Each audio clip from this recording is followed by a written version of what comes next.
à tous et toutes, c'est Nessendil pour The Horizon avec aujourd'hui une petite vidéo tutoriel toute bête. Nous allons mettre en incubation des petits œufs de phasme. Ce sont des œufs de Peruphasma pour l'exemple. Je vous mettrai le suivi sur la chaîne, je vous en reparlerai. Mais en tout cas, je vais tout simplement vous montrer très vite comment installer en incubation des œufs de phasme. L'idéal, c'est de prendre une boîte type boîte à grillons. Vraiment tout ce qu'il y a de plus simple. Si vous avez aucun animal qui mange des grillons, si vous n'avez pas accès à ce genre de boîte, mais que vous avez près de chez vous une animalerie qui fait des reptiles, ils nourrissent eux-mêmes leurs reptiles, demandez-leur s'ils n'ont pas une boîte vide. Ils en auront très certainement. Sinon, vous allez devoir prendre un tupperware et demander à vos parents si vous êtes jeune ou faire vous-même si vous êtes plus vieux, des petits trous dans votre tupperware, mais attention, les trous doivent être minuscules parce que les phasmes à la naissance sont vraiment très petits, ne les paumez pas. Ou alors vous avez aussi la solution de la Fauna Box, vous savez les petites boîtes exprès que l'on trouve dans les animaleries. Sauf que le couvercle est grillagé, ça fait des grandes fentes où les bébés vont passer, donc vous mettez tout simplement un collant. Vous voyez, comme ceci par exemple, vous prenez un collant ou un bas, si vous en avez pas, si vous pouvez pas en piquer à votre soeur ou à votre mère, vous en achetez qui valent rien du tout, les moins chers dans le commerce, et comme ça évitera que vos bébés foutent le camp. Ensuite, pour le substrat, eh bien, il y a deux solutions. Il y a le papier essuie-tout, le bon vieux papier essuie-tout. Personnellement, c'est généralement ce que je prends. Ou là, pour l'exemple, j'ai pris de la tourbe. Alors, prenez vraiment de la tourbe spécifique Terrario. Vous trouvez dans le commerce animalier, niveau rayon Terrario, je suppose. On en trouve même des fois Action. Ça fait des blocs de terre comme ça que vous devez mouiller pour que ça gonfle. Je vous conseille vraiment ce type de tour parce que ça ne doit pas moisir. Donc il faut vraiment prendre un substrat qui ne moisira pas. Sinon, ne vous embêtez pas si vous n'avez pas beaucoup de moyens, si vous n'avez pas grand chose autour de chez vous, du papier essuie-tout. Au pire, vous le changez de temps en temps. Le papier essuie-tout, franchement, ça fait très bien le taf. Du coup, on va sortir nos petits œufs. Donc là, la personne me l'a envoyé dans un petit tube à perles.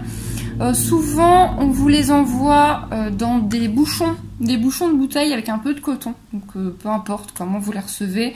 Le but du jeu, ça va être ensuite de les installer. Donc, moi, j'ai sorti ma pince parce que ça va être plus facile pour virer tous les petits cotons mouillés. Et donc, où acheter vos œufs de phasme? Ça, malheureusement, je doute qu'on le trouve en animalerie. En tout cas, moi, j'ai jamais vu d'œufs de phasme en animalerie, mais sait-on jamais. Internet est votre ami. Il y avait le forum des phasmes de la remise autrefois, mais ça fait un moment qu'il l'a fermé malheureusement. Si vous connaissez d'autres forums où on peut trouver des œufs, se faire des échanges, je suis vraiment désolée pour le bruit derrière. Si vous connaissez d'autres forums où on peut trouver des œufs, faire des échanges d'œufs ou d'insectes, n'hésitez pas à les mettre en commentaire. Sinon, sur Facebook, là moi je les ai trouvés sur un groupe sur Facebook. Où il y a de plus en plus de groupes sur toutes les espèces animalières dessus. Donc voilà, moi c'est comme ça que j'ai trouvé autrement. Donc je vais vous les montrer en plus gros plan. Allez les petits œufs, on sort, ne pas les écraser, il y en a qui tombaient dans la boîte, c'est pas grave. Voilà, il en reste 3, je vais les sortir après. Donc voici pour ces œufs là. Donc généralement, hop, il y en a un qui s'est fait la malle, on va le remettre. Généralement les œufs ressemblent à des graines, hein, tout simplement. Donc vous avez plusieurs types de formes, plusieurs types de couleurs. Et donc vous les mettez sur le substrat. On va aller chercher là, les derniers qui restent sans les abîmer. Donc je vais tirer le coton, tout simplement. Voilà. Et ensuite, eh bien, vous les arrosez généreusement. Ils doivent être humides ainsi que le substrat, bien sûr. Ça ne doit pas sécher, ça ne doit pas se dessécher. Ça doit vraiment être humide. Mon vapeau, il a plus envie. Donc, que ce soit de la terre ou que ce soit du sopalin, c'est la même chose. Vous humidifiez bien vos œufs et le substrat, ça doit être bien humide. Là, je vais remouiller encore un peu. Et ensuite, ils doivent être à température ambiante. Donc, vous devez faire attention de ne pas les mettre en plein soleil, de ne pas les mettre dans une pièce trop froide. Ils doivent être à température ambiante, une vingtaine de degrés, c'est top. Et ensuite, le temps d'incubation dépend totalement de l'espèce. De quand ils ont été pondus également.